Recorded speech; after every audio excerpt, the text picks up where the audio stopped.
Assalamualaikum warahmatullahi wabarakatuh. Perkenalkan, saya selaku moderator dalam debat ini akan menginfokan materi yang akan dibahas, yaitu e-sport. Selanjutnya dipersilakan tim oposisi untuk pernyataan tentang e-sport. Keseringan bermain dan menatap layar gadget sangat berpengaruh terhadap kesehatan mata. Paparan terhadap layar dalam waktu lama sering memunculkan keluhan mata.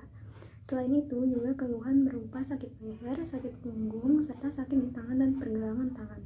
Di dunia kesehatan, bahkan ada keluhan yang dikenal dengan istilah tendonitis, yaitu rasa nyeri di jempol tangan atau pergelangan tangan akibat penggunaan beberapa perangkat Nintendo terus-menerus.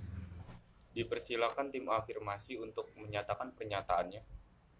E-sport dapat meningkatkan koordinasi tangan dan mata. Dan e-sport juga meningkatkan perhatian dan ketajaman visual, yaitu peningkatan pemrosesan visual dasar dan fungsi eksekutif. Kita langsung saja ke inti debatnya, yaitu tim oposisi menyampaikan tanggapannya kepada tim afirmasi dan dilanjutkan tim afirmasi menanggapi pernyataan tim oposisi. Namun dari beberapa banyak pemain kurang bersosialisasi dengan kehidupan nyata, sehingga banyak pemain yang pemikirannya hanya selalu terfokuskan pada game saja. E-sport juga membantu menyelesaikan masalah dan pengembangan keterampilan strategi yang menjadikan dirinya akan terbiasa untuk berpikir dan bertindak. Bagi masyarakat Indonesia, terutama orang tua, pendidikan formal adalah hal yang paling terpenting yang harus ditempuh oleh sang anak. Dan tanggapan orang tua saat ini terhadap game adalah sebagai penghancur masa depan, sehingga hubungan antara orang tua dan anak merenggang. Sebanyak 71% orang tua melaporkan game memiliki efek positif bagi anak-anak. E-sport juga dapat meningkatkan kepercayaan diri dan sosialisasi pemain. Dengan memainkan game, dapat menurunkan kualitas bersosialisasi kita dengan orang lain. Dan yang perlu kita tahu, kita sebagai makhluk sosial juga perlu membutuhkan orang lain. Jika kita tidak memiliki hubungan erat dengan orang lain atau dengan masyarakat, hidup kita akan sulit. Sebanyak 54% gamer mengatakan game membantu mereka terhubung dengan teman. Terlalu sibuk bermain game dapat menurunkan kualitas bersosialisasi dengan masyarakat di dunia nyata. Menghabiskan waktu bermain game hanya membangun hubungan di dunia maya yang semu. E-sport dapat mendorong anak-anak berpikir strategis, kerja tim, komunikasi, kepemimpinan, keterampilan kinerja, dan percaya diri. Namun, mulai dari penglihatan terganggu, minus yang bertambah, mata jadi lelah sampai kerusakan pada syaraf mata. Saking seringnya bermain game, anak akan cenderung banyak menghabiskan waktu duduk sepanjang hari di depan komputer atau tiduran sambil bermain video game. Penelitian menunjukkan anak-anak yang bermain video game memiliki kesempatan yang jauh lebih baik untuk menavigasi melalui masalah psikologis kompleks dibandingkan dengan mereka yang tidak aktif berpartisipasi dalam video game.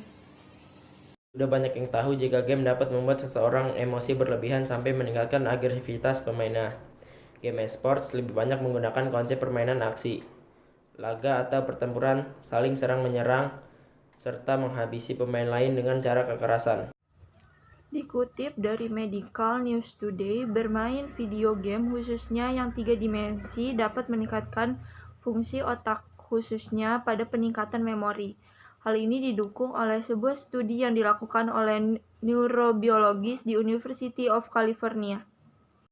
Tapi tidak sedikit juga penelitian yang mengungkapkan jika game tak sekadar memengaruhi emosi, pemain bertingkatan juga dengan alam bawah sadar serta memori otak. Ada akhirnya melakukan pelampiasan emosi ke orang lain hingga melakukan kekerasan. Masing-masing tim menyatakan pernyataannya dalam bentuk kesimpulan. Kesimpulannya adalah membagi waktu itu penting antara untuk game dan untuk bersosialisasi, supaya kita di satu sisi kita bisa menjalankan hobi kita, di satu sisi juga kita masih bisa bersosialisasi dengan masyarakat. Dalam bermain games, terutama e-sport, dibutuhkan kerjasama tim yang baik. Bagaimana langkah yang akan dilalui sebuah tim untuk memenangkan permainan? Selain itu, sebuah tim harus saling memperhatikan anggotanya. Jika masing-masing anggotanya tim tidak bekerja sama dengan baik, maka akan sulit untuk mencapai kemenangan. Terima kasih kepada kedua tim. Terakhir, kita akan mendengarkan kesimpulan dari debat yang disampaikan oleh panelis. E-sport ini bukan suatu hal yang bisa dianggap kecil atau dipandang sebelah mata. Mengingat beberapa tahun ke belakang sudah banyak turnamen-turnamen e-sport, mau yang kecil, besar, luar atau lokal, mulai dari game MOBA, game tembak-tembakan, game survival, bertahan hidup, atau dan lain-lain. Dan e-sport atau bermain game ini juga punya sisi positif dan negatif. Banyak sisi positif, tapi tidak sedikit juga sisi negatifnya.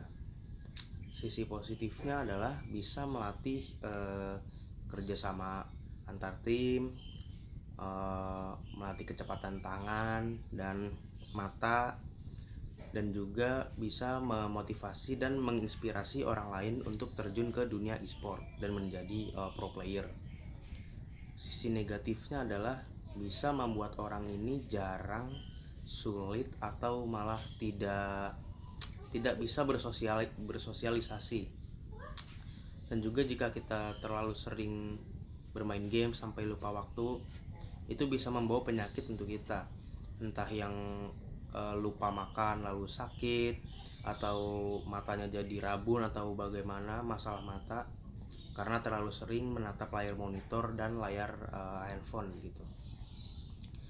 Jadi e-sport atau game ini memiliki sisi positif dan negatif, tergantung bagaimana pandai-pandainya kita menggunakannya atau bermain game.